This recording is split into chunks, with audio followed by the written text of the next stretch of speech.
avec les agents qui sont ici, notamment la sphère foncière, pour avoir les remontées des collègues, parce que c'est un service qui va très très mal. Et donc nous, on avait la volonté aussi de vous informer de ce qui se passe, pour aussi que les contribuables soient conscients des problématiques, parce qu'ils vont être impactés par ce service qui est en train de couler.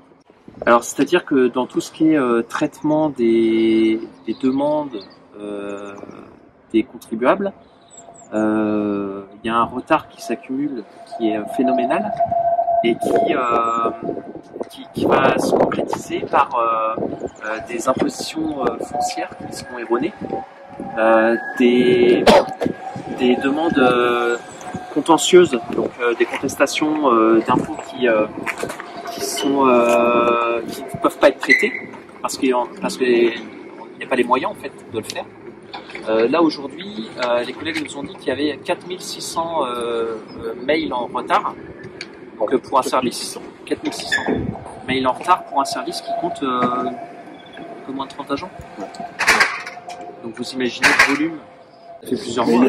Il y a un gros déficit d'effectifs dans le service. Nous, on avait dénoncé à l'époque, on était nus pour le LRP, dénoncé la centralisation d'un service des impôts fonciers sur une seule résidence, et on savait que ça poserait problème, parce que tous les agents pouvaient ne pas suivre leur mission, et il y avait beaucoup de gens informés en fait en arrivant ici, un service plutôt neuf, et avec des collègues, pour certains, qui n'avaient pas l'expérience. Et ce qu'on voulait dire aussi, c'est voilà, les usagers sont certainement mécontents de ce qui se passe actuellement, parce qu'ils n'ont pas toujours la réponse à leurs demandes, mais c'est pour leur dire que c'est pas la faute des agents, qu'on leur donne pas les moyens corrects pour fonctionner et pour remplir leur mission, et je peux vous dire que ça leur fait du mal. Vos collègues, ils ont l'impression que voilà, ils ont plus les moyens de faire correctement leur métier, parce qu'ils ont tous le sens du service public. Et ils veulent tous bien faire leur travail. Le service que vous décrivez comme étant en difficulté, c'est celui-là. C'est parce que maintenant il y a plusieurs. Oui, alors il y a aussi la trésorerie hospitalière de l'Est-Morbihan qui est ici. Pas bien non plus, mais sur laquelle on a réussi à agir collectivement avec les agents il y a quelques mois, et puis il y a eu des renforts quand même qui ont été alloués à ce service-là, mais des renforts humains, et c'est ce que le DIF aussi a besoin, c'est de renforts humains. Je ne sais pas si ça vous est remonté aux oreilles, mais la difficulté en ce moment, c'est l'ouverture d'un nouvel applicatif qui s'appelle GMBI. C'est gérer mes biens immobiliers. Et en fait, comme on le fait depuis de nombreuses années maintenant, on demande à l'usager de saisir la déclaration, alors que avant c'était les agents qui le faisaient. Mais pour toute addition de construction ou une construction neuve, maintenant les usagers, les citoyens doivent aller sur ce site faire leur déclaration. Sauf que les données ne redescendent pas dans les applicatifs, que le site n'est pas assez intuitif, et que les collègues, les propriétaires appellent nos services qui ne sont pas en capacité de répondre. D'où voilà, des difficultés qui s'empilent et qui s'empilent, et les collègues vont pas bien. Et puis donc concrètement pour les contribuables, il y a aussi des impositions qui vont sortir qui seront incorrectes, et pour celles et ceux qui contestent ce qu'ils reçoivent, donc il y a une demande contentieuse qui est faite, mais que les collègues ne sont pas en capacité de traiter aujourd'hui.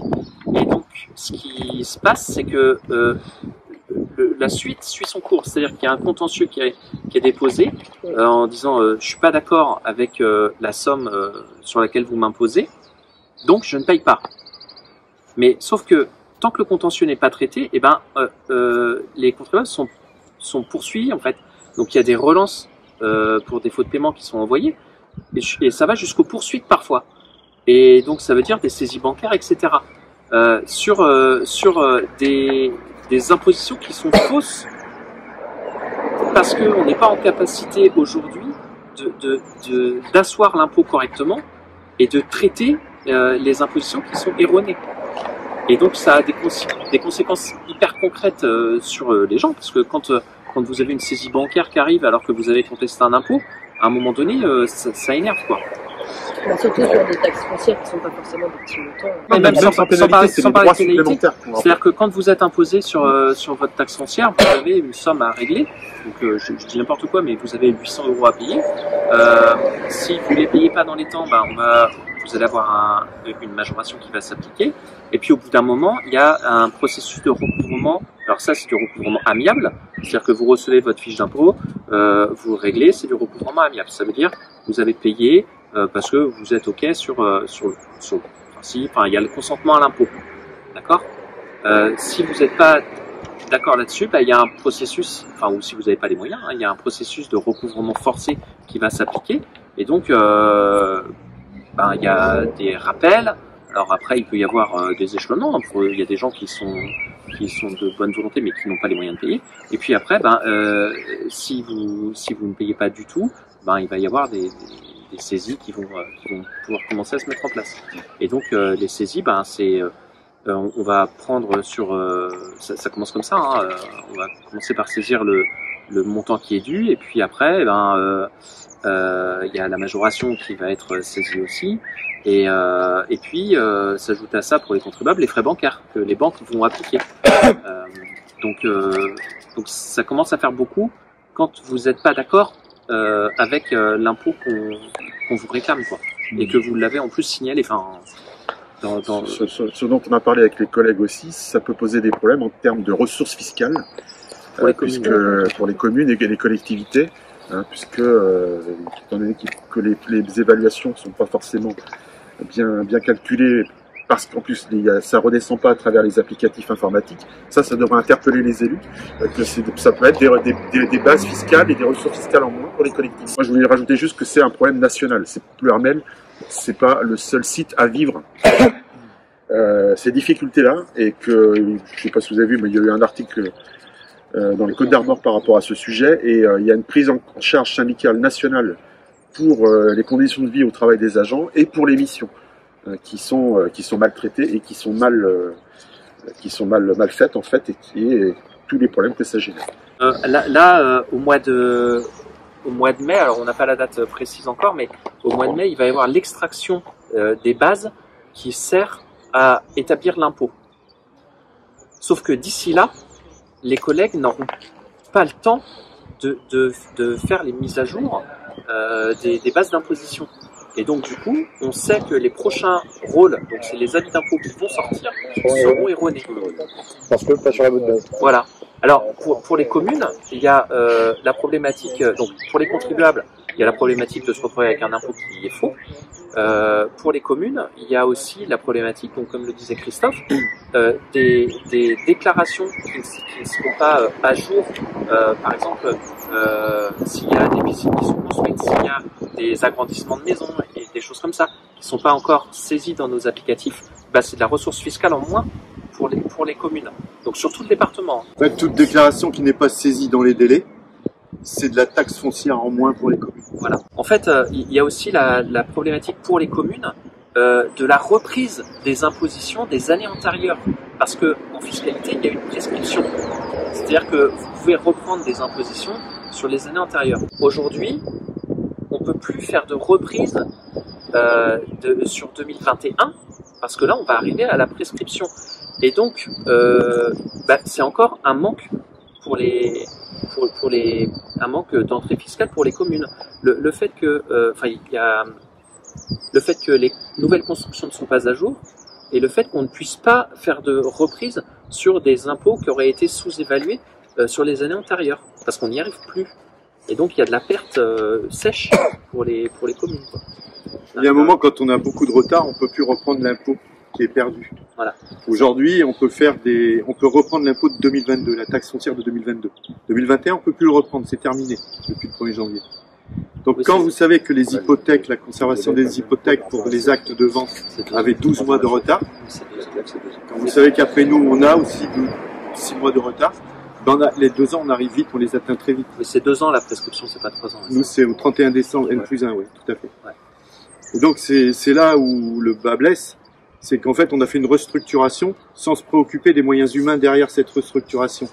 Les gens qui travaillent ici, la plupart n'ont pas de connaissances. Les formations traînent, on met du temps à les faire, il y a des agents là qui sont nouveaux dans le service. Ça fait 1 an et demi qu'ils sont arrivés et ils vont uniquement avoir accès à des formations là, 1 an et demi après avoir commencé à travailler dans le service. Donc ça veut dire que c'est compliqué, c'est inconfortable et ils peuvent pas être 100% opérationnels et compétents. Mais ça, tout ça là, ce qu'on est en train de vous expliquer aujourd'hui, c'est les conséquences de ce contre quoi on s'est battu depuis 2019. Donc la mise en place du nouveau réseau de proximité, qui fait que on a des collègues qui se sont retrouvés ici parce qu'ils sont établis sur PowerMail depuis très longtemps, qui n'ont pas souhaité bouger, donc ils changent complètement de sphère professionnelle. Donc il faut qu'ils réapprennent un nouveau travail. Parfois, après 30 ans dans le même service, vous vous retrouvez à apprendre un métier qui n'a plus rien à voir. Donc ça demande du temps, ça demande de l'adaptation. Et quand vous arrivez dans un service qui est d'entrée de jeu, ça a été très compliqué. C'est très dur, c'est démotivant. Donc pour s'investir, c'est beaucoup d'énergie. Et là, nos collègues, ils ont, comme disait Christophe, ils ont un sens du service public qui est important, mais aujourd'hui, ils n'y arrivent plus. Et donc, c'est dommageable pour tout le monde. Et ça, c'est les conséquences de ce qu'on a voulu être mis, enfin, de ce qu'on a voulu nous imposer, ce nouveau réseau de proximité qui fait que, avant, c'était un service, il y avait des services fonciers dans toutes les grandes villes, donc Pontivy, Ploërmel, Lorient et Auray. Aujourd'hui, tout est regroupé ici, avec des effectifs qui ne suffisent pas, des connaissances qui ont disparu, qui sont évaporées, parce que les collègues qui bossaient sur Lorient ou Pontivy n'ont pas souhaité forcément suivre leur mission, parce qu'il y a la route, parce qu'il y a le coût du trajet, il y a le coût humain de prendre 2 heures dans votre journée pour aller au bureau, etc. Donc tout ça c'est une accumulation de choses qu'on avait déjà dénoncées et là on est dans le dur aujourd'hui et on est pleinement dans les conséquences de ce qu'on ne voulait pas, quoi. Si on prenne du temps en fait, et ça met 1 an et demi avant qu'on commence. Et puis on continue à perdre des emplois et puis aujourd'hui la fonction publique n'arrive pas à recruter parce que la fonction publique d'État c'est potentiellement une mutation nationale sur tout le territoire. Donc aujourd'hui, vous passez un concours, vous allez en école, et puis après, vous ne savez pas où vous allez travailler. Et c'est un salaire qui est gelé depuis 15 ans, avec une promesse du gouvernement actuel de ne rien dégeler, au moins jusqu'à la fin du quinquennat. Donc aujourd'hui, on comprend que la fonction publique d'État ne soit plus attractive, et les conséquences, c'est qu'il y a une gestion de la pénurie au niveau national, dans tous les départements. Il manque des agents des finances publiques. Donc, plus de finances publiques, ça veut dire plus d'écoles, plus d'hôpitaux, plus de routes, plus de financement, de tout ce qui est... On voit bien ce qu'on vit dans nos services, en fait, c'est la traduction des politiques qui sont mises en place. C'est-à-dire que l'impôt, il est considéré comme une charge et non une ressource qui devrait servir à la collectivité, à la construction des routes, le financement des écoles, des hôpitaux. On enlève des moyens, en fait, aux agents, y compris dans le cadre de la vérification et du contrôle fiscal, par exemple. On essaie d'embêter le moins possible les entreprises et on met de moins en moins d'agents affectés dans le traitement de l'impôt parce que les politiques actuelles le considèrent comme une charge. Et dans le même temps, on a les scandales d'évasion fiscale des grandes banques qui sortent là. Donc, on ne nous donne pas les moyens en fait de lutter contre la fraude et l'évasion fiscale. Et puis les conséquences, c'est pour les contribuables lambda qui voient les services publics qui disparaissent, qui voient les écoles fermées, qui voient moins d'enseignants, moins de remplacements, qui voient les hôpitaux qui sont dans des situations chaotiques. Tout ça pour nous demander de travailler 2 ans de plus.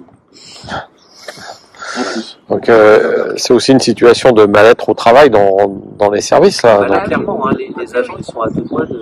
Il y en a qui ont fait des burn-out et donc là, ils nous l'ont dit, ils tiennent parce qu'ils arrivent à continuer à s'extraire du travail une fois qu'ils en sont sortis, mais il y a des conflits de valeurs entre leur souhait de rendre un service public de qualité, et puis ce qu'il est possible de faire quand vous êtes un tout petit service confronté à une charge de travail qui est immense, quoi. C'est vraiment ça, c'est le terme, c'est mal-être au travail et qu'on retrouve dans d'autres services du département.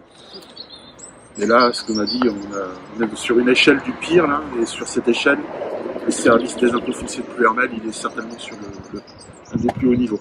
Et ce qui nous fait mal, c'est que ça joue sur la santé morale et physique des collègues. Ça, on veut pas que ça ait des répercussions. Enfin, pourquoi vous faites cette conférence de presse aujourd'hui? Il y a un événement particulier qui justifie. Alors parce qu'on a une réunion avec la direction sur la santé au travail, en fait. D'accord. Normalement prévu la semaine prochaine, mais qui pourrait bouger en fonction des mouvements sociaux actuels contre la réforme des retraites. C'est parce qu'on a une instance liée aux conditions de travail des agents. Voilà. Et donc nous, on voulait avoir le ressentiment des collègues avant de s'y rendre et de dire voilà porter la parole des D'accord. Ouais. Là, ce que vous nous donnez, c'est la traduction de ce que vous avez récolté dans le service. On vient d'entendre pendant une heure avec les collègues. Et il y a un taux d'arrêt. On n'a pas les éléments. Il y a eu plusieurs arrêts maladie, effectivement. Il faut savoir que le SDIF, en dehors des géomètres, mais le personnel fixe, service départemental des impôts fonciers. Voilà, on est 43. 43, sans compter le patron et son adjoint. Sur les 43, il y a 12 départs. Sur les 12 départs, il y a des gens qui ont anticipé la retraite, qui ont fait un dépôt de dossier retraite parce qu'ils pensaient continuer quelques années de plus. Ils en ont ras-le-bol. On dépose le dossier de retraite. Et puis on a aussi 3 autres départs, des gens qui partent dans une autre administration ou qui quittent l'administration. Donc ça vous laisse 12 personnes qui partent sur les 40.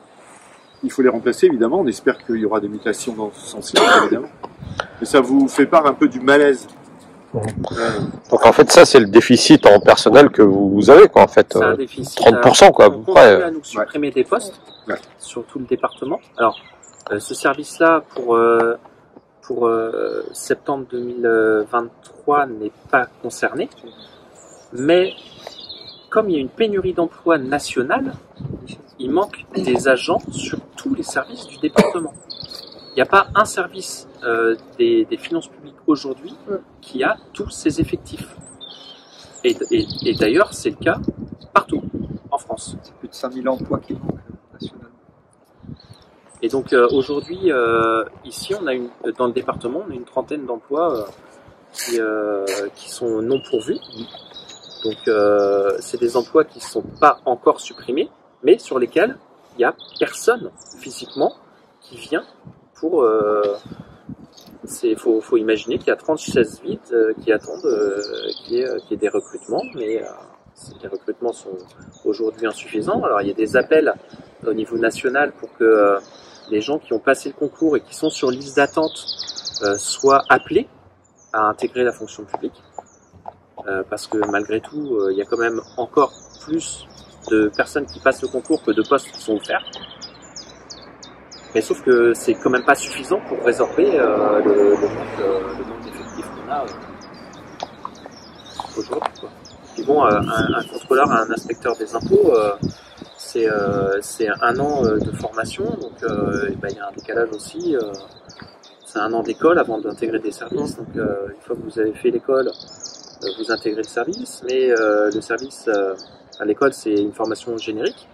Donc après, quand vous intégrez un service, c'est encore 1 an de formation, de stage, de tuilage, de tutorat, etc. avec des gens qui ont quand c'est possible, de l'ancienneté dans le métier pour pouvoir vous former, quoi.